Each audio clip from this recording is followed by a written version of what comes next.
Créer des feuilles de labyrinthe pour les enfants et occuper vos bambins durant les vacances, c'est possible avec Affinity Designer et je vous montre ça juste après l'intro.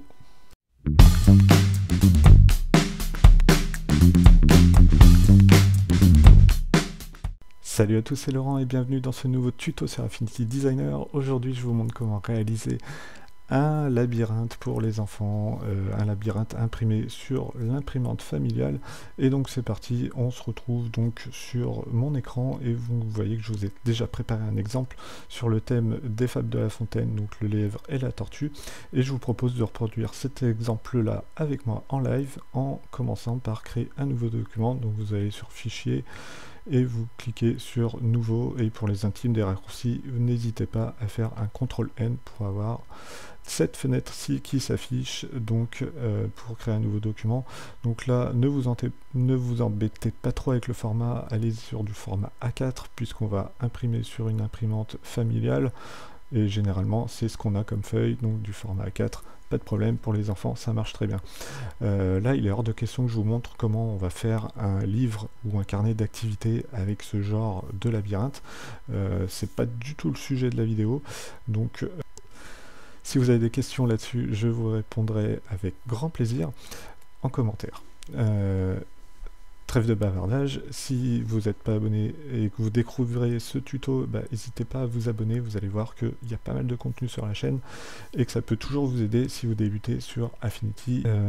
Vous cliquez sur A4 et donc là vous voyez que j'ai une nouvelle feuille qui est ouverte avec un fond transparent. Alors ça c'est parce que j'ai utilisé cette configuration là juste avant sur d'autres travaux. Donc là on va pouvoir venir donc dans configuration du document, c'est le bouton qui se situe juste en haut à gauche, et vous allez ensuite dans l'onglet couleur et vous décochez la case arrière-plan transparent et donc vous cliquez sur OK, et donc là vous avez un fond un fond blanc papier qui est donc affiché à votre écran. Et donc là, vous allez déjà pouvoir commencer à créer quelque chose en commençant par déjà mettre des titres, des textes. Donc là, on va pouvoir mettre le texte, le titre tout simplement, avec l'outil de texte artistique qui se situe juste à votre gauche. Donc là, vous mettez le lièvre et la tortue. Donc moi, pour aller plus vite, j'avais aussi copié tout ça. Donc là, le lièvre et la tortue. Donc moi, pour aller plus vite, j'avais copié tout ça, mais je vous montre quand même comment on peut mettre un texte. Et si vous avez toujours des doutes sur la méthode pour mettre des textes, et si vous avez plus de questions là-dessus, je vous invite à regarder les différents tutos guides de débutants sur Affinity Designer, Affinity Publisher et Affinity Photo. Ensuite vous allez centrer ce texte là sur la planche et ça sera très bien. Et donc moi, pour gagner du temps et vous épargner des phases d'écriture, j'ai déjà copié-collé le texte, hop, et voilà, ça c'est fait. En termes de typo, vous pouvez toujours revenir dessus. Moi j'ai pris cette typo là parce que je la trouve très bien, mais vous pouvez bien sûr venir changer votre typographie comme vous le souhaitez en allant dans le menu juste en haut, et voilà, moi je suis passé sur une autre typographie. Donc ensuite on va venir intégrer un cadre. Donc là, je vais pas partir sur un outil de forme, mais je vais tracer le cadre directement avec mon outil de plume. Comme ça, je vais pouvoir venir, hop, tout simplement me mettre correctement comme ça. Et j'ai tout tracé en maintenant la touche Shift. En fait, ça m'a permis, vous voyez, d'avoir des traits droits tout le long. Et donc du coup c'est beaucoup plus pratique pour créer ce genre de cadre. Donc ensuite, n'hésitez pas à centrer aussi votre cadre sur la planche et à venir ajouter des contours un petit peu plus épais pour bien le différencier. Tac. Et n'hésitez pas aussi à mettre des extrémités coupées, vous allez voir que ça a son importance juste après, et à des jonctions carrées. Vous allez voir que juste après, quand on va faire la brush qui permet de faire les petites fleurs que vous avez vues dans le modèle précédent, vous allez pouvoir vraiment ajuster correctement cette brush là grâce à ces options là. Tac. Donc voilà, on a déjà ça qui est préparé, et donc ensuite on va passer à l'étape de création de labyrinthe. Donc on va pouvoir se créer nos parois, nos murs de labyrinthe grâce aux outils de pinceau. Donc si vous n'avez pas le panneau pinceau d'afficher, je vous invite à aller dans affichage, studio, et vous allez sur pinceau. Et donc là vous voyez que moi j'avais déjà préparé une catégorie labyrinthe, et je vais pouvoir venir tracer dans un premier temps un rectangle gris, histoire qu'on le distingue bien de notre fond papier. Et ensuite, on va venir sur ce rectangle gris là, venir juxtaposer des contours, mais des contours créés grâce à l'outil plume. Donc vous voyez, j'ai pris l'outil plume juste ici, et je viens y mettre un petit contour noir. Donc là il est en 4, c'est un peu énorme. En même temps là c'est un peu gros ce qu'on a fait. Donc on va pouvoir prendre tout ça, grouper et réduire un peu. Donc voilà, là si vous voulez ajuster correctement tout ça, vous pouvez tout simplement dans le panneau transformer. Donc là aussi si vous ne l'avez pas, vous allez dans le affichage studio pour faire afficher le panneau. Et donc vous pouvez venir mettre tout simplement la taille que vous souhaitez de parois ou de murs de labyrinthe. Pareil pour vos traits, vous pouvez venir customiser vos traits comme bon vous semble. Hop, donc là j'ai pris les deux, et venir mettre voilà, par exemple 1 mm ou 1,5 point, ça peut être pas mal. Et donc là vous avez déjà créé on va dire 50% du travail. Et donc là vous avez déjà créé votre petite paroi, mais cette paroi là, pour qu'on puisse la dessiner correctement, il va falloir en faire un pinceau. Et donc on va lui remettre un blanc papier, hop, et on va venir donc prendre tout notre groupe et on va venir l'exporter en PNG. Voilà, donc vous faites attention de ne pas sélectionner le document en entier, mais bien de prendre la sélection uniquement.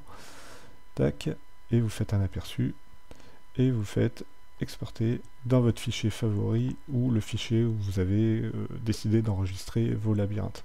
Là, libre à chacun de s'organiser comme il veut. Tac, et donc vous l'enregistrez, et ensuite vous faites donc dans le panneau pinceau, vous cliquez sur le petit hamburger et vous allez créer une image à texture. Hop, vous choisissez la brush labyrinthe, hop, et vous voyez que ici on a déjà une première brush qui est importée. On va créer tout de suite dans la foulée une deuxième brush avec des fleurs. Donc là j'ai la deuxième brush avec des fleurs. Donc là j'ai importé des fichiers vectoriels depuis que j'ai téléchargé depuis FreePik. Je me suis pas vraiment embêté à les faire, mais vous pouvez très bien faire vos propres formes aussi avec les outils de forme, ça il n'y a pas de problème. Mais là pour un gain de temps on va faire ça comme ça. Et donc du coup vous voyez qu'on va créer ce petit cadre de fleurs grâce à des brushes aussi, et donc on retourne dans notre nouveau document et on va créer donc ce cadre de fleurs. Vous voyez que j'ai copié-collé le groupe de fleurs. Ensuite je le réduis. Hop, donc il faut bien grouper avec un CTRL-G. Donc il faut bien grouper avec un CTRL-G tous vos éléments, et ensuite vous venez les réduire comme il faut. Tac. Et ensuite, grâce à CTRL et SHIFT, vous venez dupliquer ce groupe-là juste à côté, et ensuite avec CTRL-J, vous dupliquez, et vous voyez que ça suit. Donc là, je vais en mettre 6, hop, et je vais venir les réduire encore un peu, Voilà. Et ensuite, là, on va faire la même manœuvre. On va faire un fichier exporté ou un Shift Ctrl Alt S et on va venir exporter en PNG seulement la sélection. Donc là, vous faites attention que vous ayez bien juste ce groupe-là de sélectionner. Vous faites aperçu, hop. Donc là, vous voyez bien que dans l'aperçu, vous n'avez que de la transparence tout autour. Vous faites exporter et vous l'appelez brush labyrinthe fleur et vous faites OK. Et donc là, même démarche, vous venez créer un nouveau pinceau d'image à texture, tac, et vous faites ouvrir. Alors bien sûr, vous avez plein d'options dans ce petit hamburger, vous pouvez créer des catégories, vous pouvez importer des pinceaux que vous avez téléchargés depuis internet, etc. etc. Je ne viens pas en détail dans ce tuto, ça fera l'objet de d'autres vidéos dans un avenir proche. Et donc vous voyez que cette brush est créée avec des fleurs, ça a l'air d'être un peu étiré, donc on va tout de suite venir l'appliquer juste ici. Donc vous voyez que quand j'applique la brush sur le cadre, eh bien déjà j'ai pas de jaune et c'est tout étiré, donc c'est moche.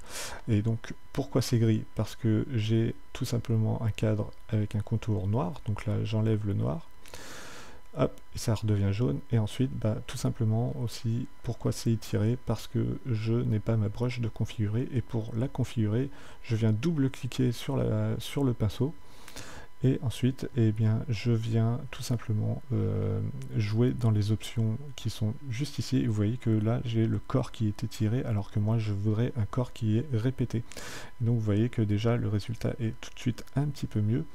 Mais c'est pas encore ça, donc on va venir jouer sur les angles et on va venir jouer sur l'angle en pli ou en superposition pour avoir, vous voyez, des fleurs qui sont maintenant nickel. Et ensuite, si vous voulez des plus grosses fleurs ou des plus petites fleurs, eh bien vous venez jouer avec la largeur du pinceau.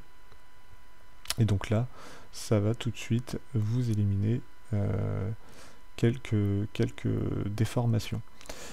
Ensuite, vous pouvez bien sûr passer sur une pression différente, mais vous pouvez aussi passer sur un profil plus standard. Hop, donc là ça va rien vous changer. Et si vous voulez avoir quelque chose de plus net en haut, vous pouvez jouer sur les décalages de tête. Et donc sur les décalages de tête ou les décalages de queue. Et donc là vous voyez que je vais venir tout simplement, vous voyez en haut à gauche, je vais venir jouer sur mes décalages et c'est comme ça que je vais pouvoir récupérer quelque chose de plus fluide sur ma brush, de plus esthétique sur ma brush. Hop. Donc là, je suis désolé, j'ai mon ordinateur qui rame un tout petit peu en ce moment. Tac. Vous voyez que là on va pouvoir essayer d'éliminer pourquoi pas certaines fleurs qui sont étirées ou qui sont mal disposées. Donc là ça demande un certain temps de réglage, voilà, là c'est à vous de venir régler ça à peu près correctement. Donc voilà, vous avez créé votre cadre de fleurs. Bien sûr on pourrait aller beaucoup plus dans le détail en essayant d'avoir des très bonnes superpositions dans les coins, mais c'est pas vraiment le sujet de la vidéo. Donc du coup on va pouvoir commencer à créer notre labyrinthe après tout ce temps, mais vous allez voir que c'est un bonheur de le faire grâce à l'outil de pinceau vectoriel. Et donc l'outil de pinceau vectoriel, vous allez pouvoir venir en sélectionnant votre pinceau, votre brush, venir tracer, voilà, vos chemins très facilement. Alors sur le pinceau vectoriel, moi j'active toujours le stabilisateur. Pourquoi je l'active? Parce que quand je l'active pas, vous voyez ce que ça donne, ça fait quelque chose de très saccadé. C'est pas terrible. Tandis qu'avec le stabilisateur, vous venez stabiliser en fait le vecteur et il vient suivre correctement votre courbe, et vous voyez que là on peut dessiner vraiment des courbes qui sont très sympas. Et donc pour un labyrinthe, c'est vraiment ce qu'il y a de plus top. Donc voilà, là vous pouvez laisser libre cours à votre imagination, hop, en venant mettre différents chemins, différents passages. Tac. Et avec l'outil nœud, vous pouvez venir à tout moment modifier vos chemins comme vous le sentez. Et vous pouvez aller hop, un petit peu plus dans le détail. Tac.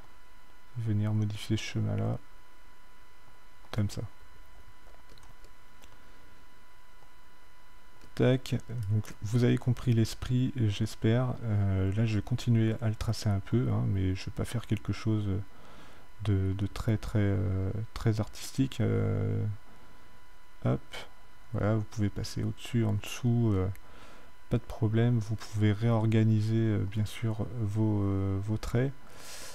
Tac, donc par exemple si ce trait là vous voulez qu'il soit vraiment en dessous, donc vous allez dans les calques et vous réorganisez, et puis vous pouvez les disposer hop, en dessous des uns des autres, au-dessus des uns des autres, etc., etc.